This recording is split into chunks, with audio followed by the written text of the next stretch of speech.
Hey y'all, CB here, the no BS welder at NBS Welding. Got out the old original brick nose dually, and we're cleaning up.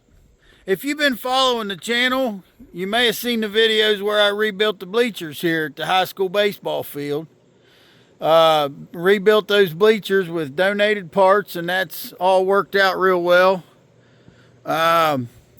What I'm into right now, I made a deal with the county to clean up the rest of the donated material, and I've got a bunch of it loaded on the old brick nose dually and on the car trailer. That's a really light duty car trailer. You can see 5 lug, and it's barely squatting. And that's the unfortunate thing about a lot of this steel that's here, is there's no weight to it. There's a lot of air in between there, and if you were going to scrap all this, you wouldn't get much. Not sure exactly how I'm going to try to repurpose this stuff, but I am going to try to do something with it. This stuff might get scrapped. I don't know. I'm just going to have to hang on to it for a while and see what I can do. What I've got here on the truck and trailer for the most part is the framing that I removed planks from to rebuild bleachers, because the existing framing of the bleachers that they had was good, and this donated bleachers, the way they were tore out of wherever they were tore out from, they got bent up. It looks like maybe they just hooked telehandlers and excavators to the stuff with chains and just pulled it out. What I have learned through this that I didn't know at all is that bleachers are valuable. The county commission got a price on brand new bleachers to replace these before I rebuilt what they had, and they said it was $300,000 for them 2 sets of bleachers. So bleachers are valuable. Now, the amount of time and labor it would take to take these bent structures, put them together, straighten them out, fix everything, touch up the cold galv, put all the planks on them that are straight, put risers on them that are straight, build handrails around them. Could you make a set of bleachers and sell them? I don't know. I don't think this is very valuable stuff, but here's the thing. I offered to clean it all up if they would give me all the material, and they had to give me everything. That's the deal that I made.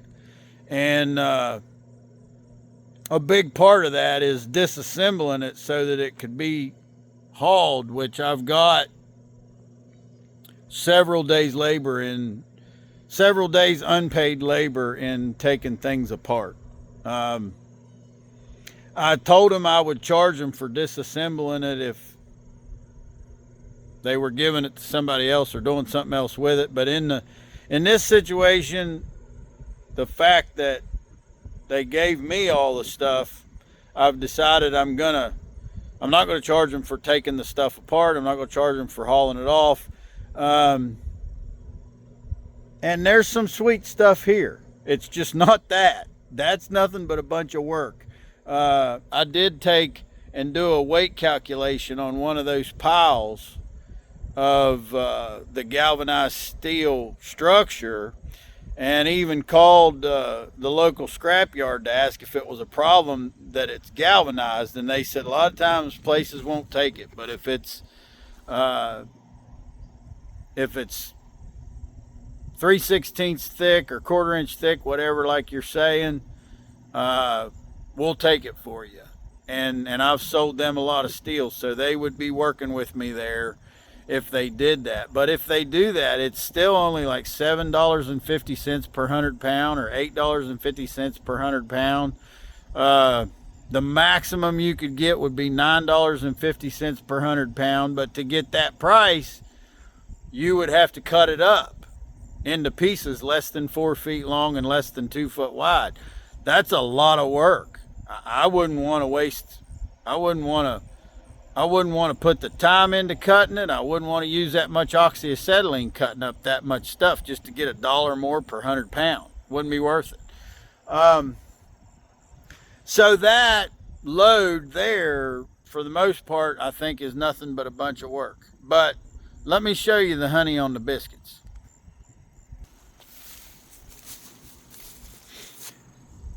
These are leftover aluminum planks. The ones down here are about 11 or 12 inches wide, 15 feet long. These are a double 12-inch plank that are more like probably 5 or 6 feet long. Right there's a couple of triple planks. These aluminum planks would make some really nice lawnmower side-by-side type trailers. And I'm saying like the type of trailers that normally have wooden boards. If you use these aluminum planks, you would be making a trailer that would last generations and generations. And when this aluminum's cleaned up, it's beautiful, and they would be a very lightweight, strong trailer. So this is some really valuable stuff. This pays, I don't know how long it's going to take me to use this stuff. I don't know what I'll get out of it. It's all a little bit of a risk, but I believe for one thing, I want to try to repurpose the stuff. I don't want to see it get scrapped. People always talk about going green, but look at the crap we throw away. And everybody, in the metropolitan areas and the cities, everybody's talking about recycle, and they do all this recycling, and I really don't think much of what they're recycling is getting recycled.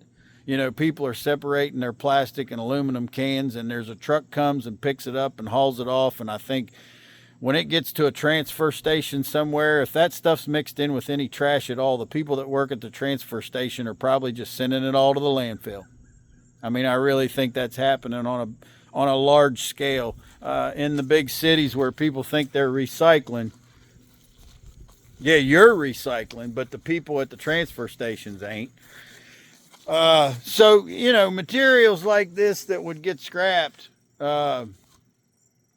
you're really going green if you can repurpose this and turn it into something useful. And that's something that I want to try to do. And I think it's going to hopefully, it's going to take years, but eventually it'll work out. I'll show you some of the other stuff that I feel like is valuable. That's aluminum. That's 1.5 by 1.5. I think it's probably 3/16 wall aluminum tubing. There's some handrails here that are aluminum pipe.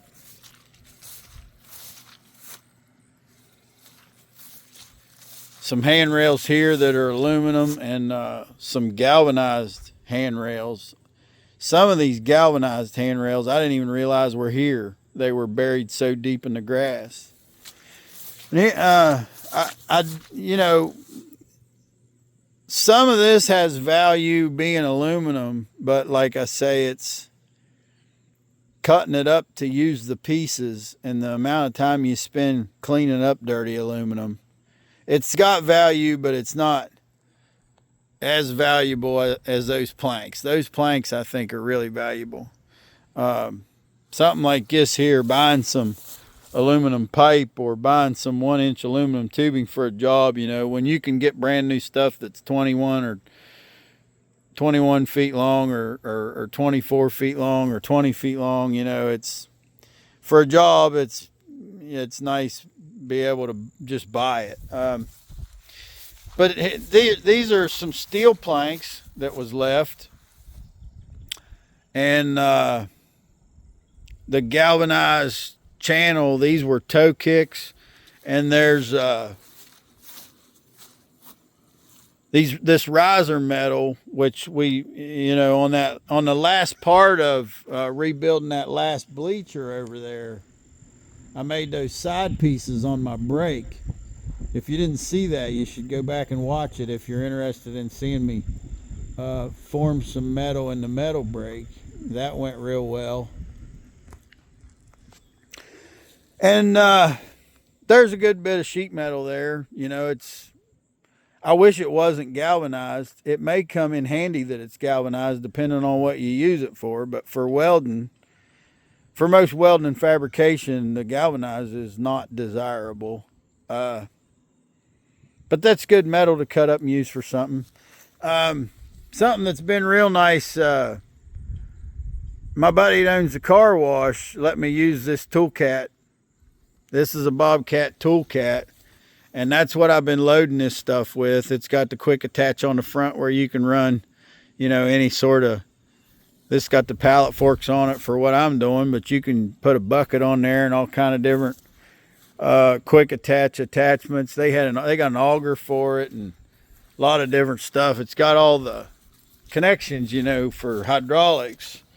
And actually, when my buddy's boy was having a baby, him and his wife was having a little girl there a few years ago, and they had to contract to plow snow in this parking lot up here at this high school.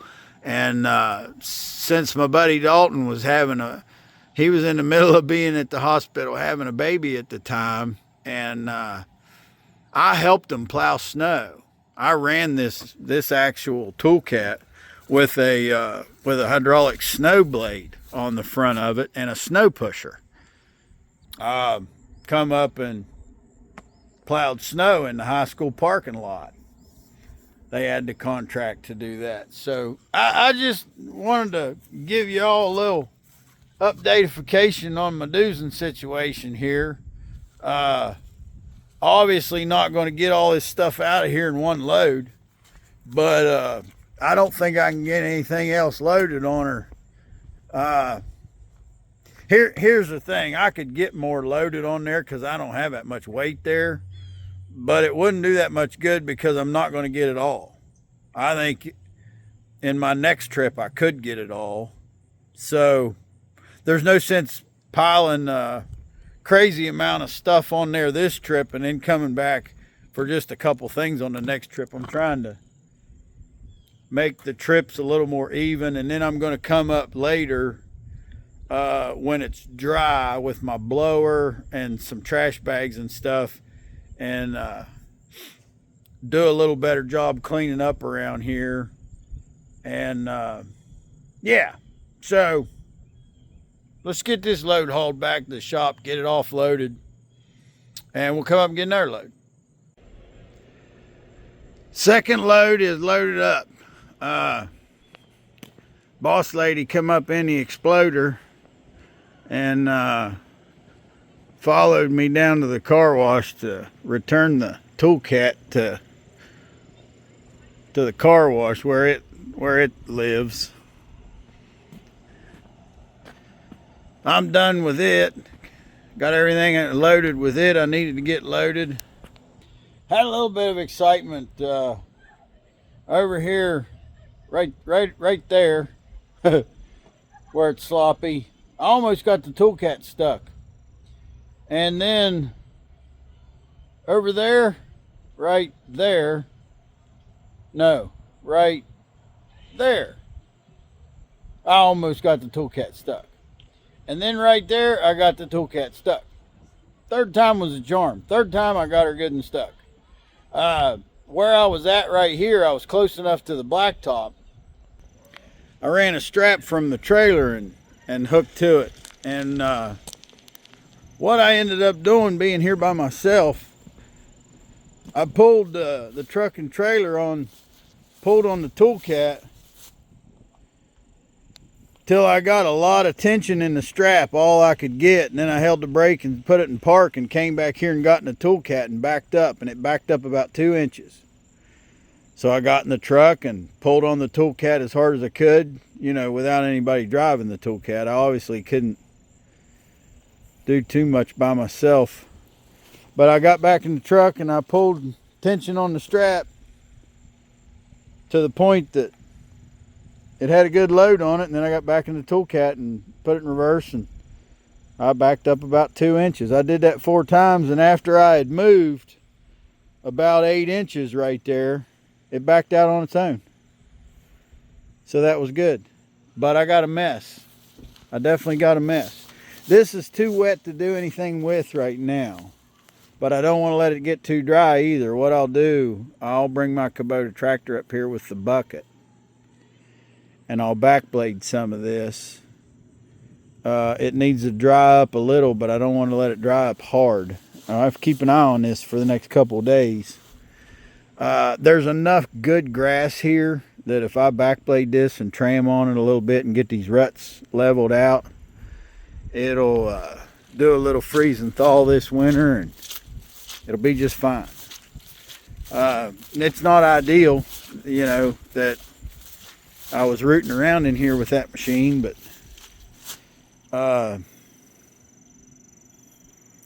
the fact that this stuff has sat here for so long, and the way it's rained recently, you know, stuff happens. There's a few more boards to clean up here, lots of trash to pick up, a few other things to do. If I'm going to bring my tractor up here, I'll bring the pallet forks, I'll bring the bucket, I can run the mower. In these areas, there's a spot right here. There was stuff stacked right here, and that grass has gotten out of hand right there. So yeah, I'm gonna have to come back and do some more doozins, but we're done with the Toolcat and the heavy loading, so that's good. So gotta get this load back to the shop. Let's do it.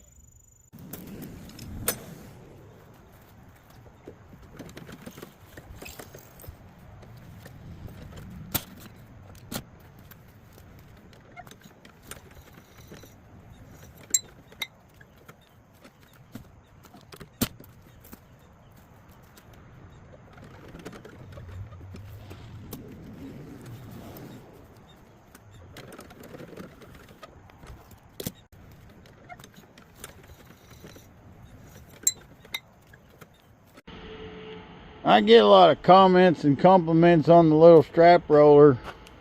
If you wanted to make you one of these, that's what it looks like.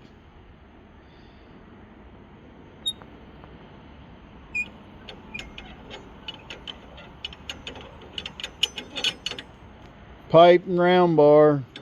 These can be made to be handheld too.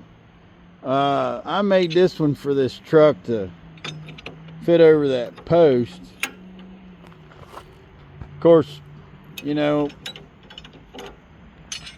these posts on the back of this truck, there's all kinds of uses for that, and that's just one of them. But when you can, if you roll up your big straps like that in a bucket, you know, it's easy to access and keeps them nice and neat. I got things like I can stick in here. There's one over there. I've got a vise, and you know, you can put stuff.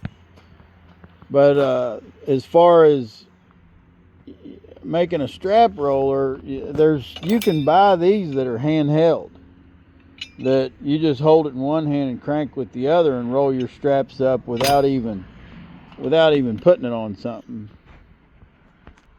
Gonna get this trailer unloaded and we'll take a look what we got. All them aluminum planks over yonder.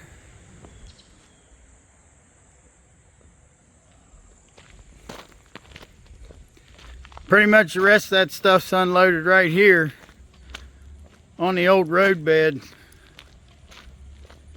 This area right here, back before they built the new old Western Road, this was the road.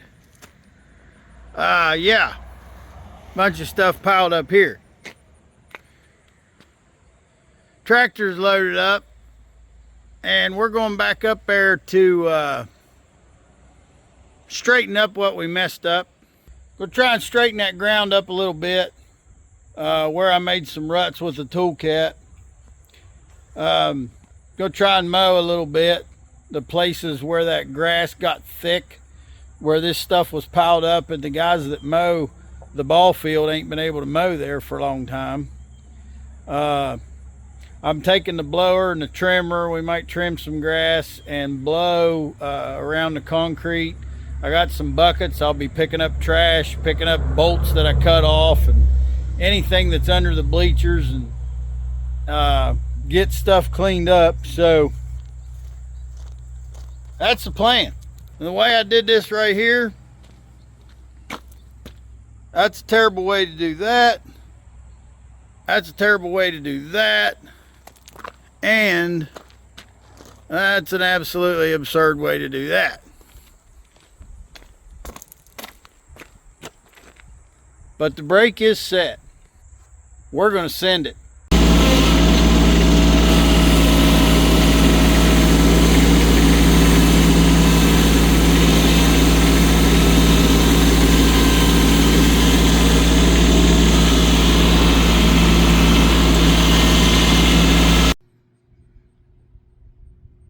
So we're done here. You know, that's the end of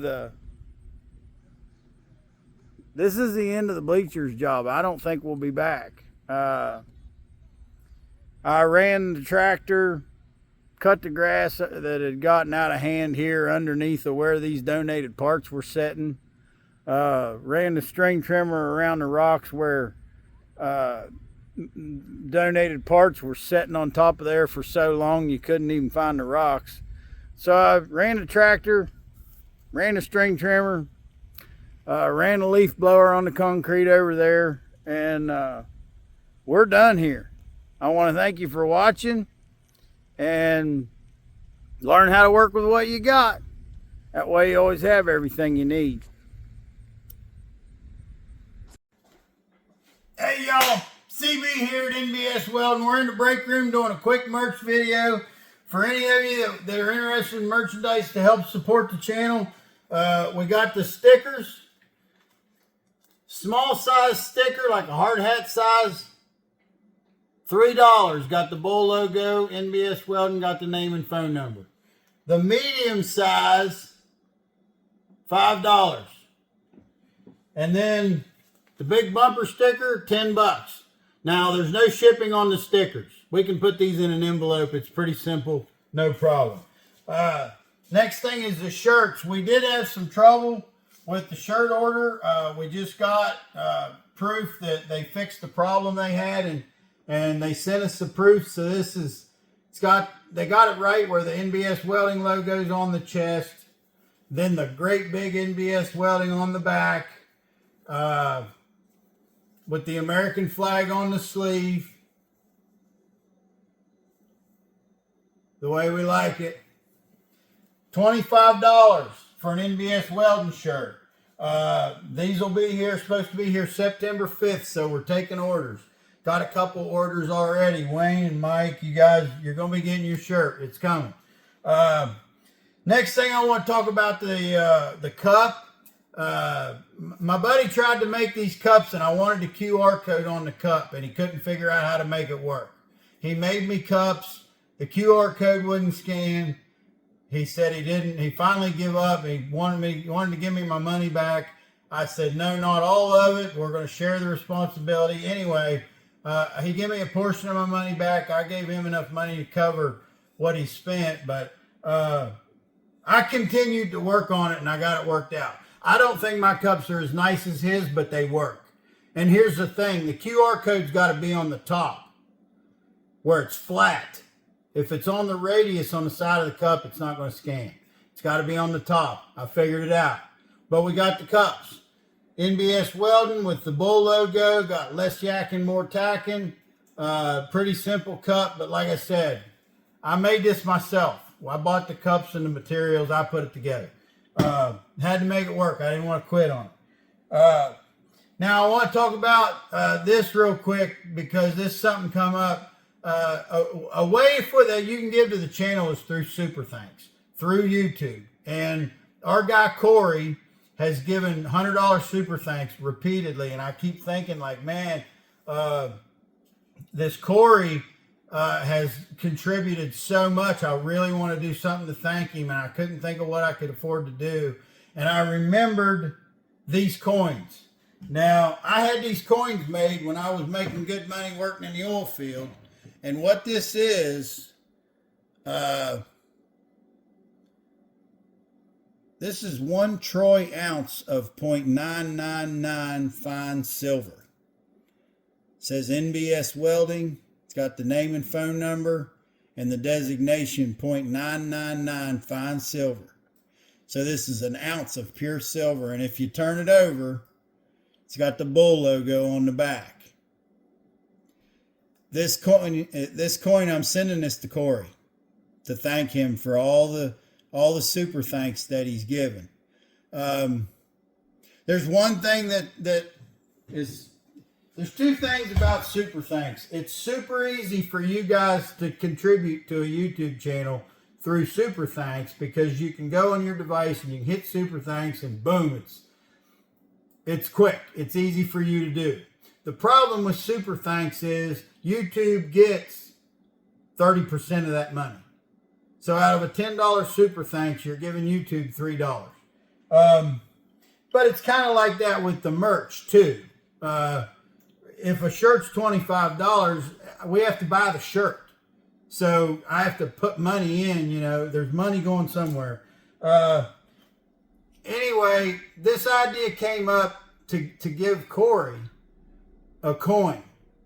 And it's got a real nice little plastic case I'll show you. I just put it back in the case. That keeps them from getting fingerprints all over it.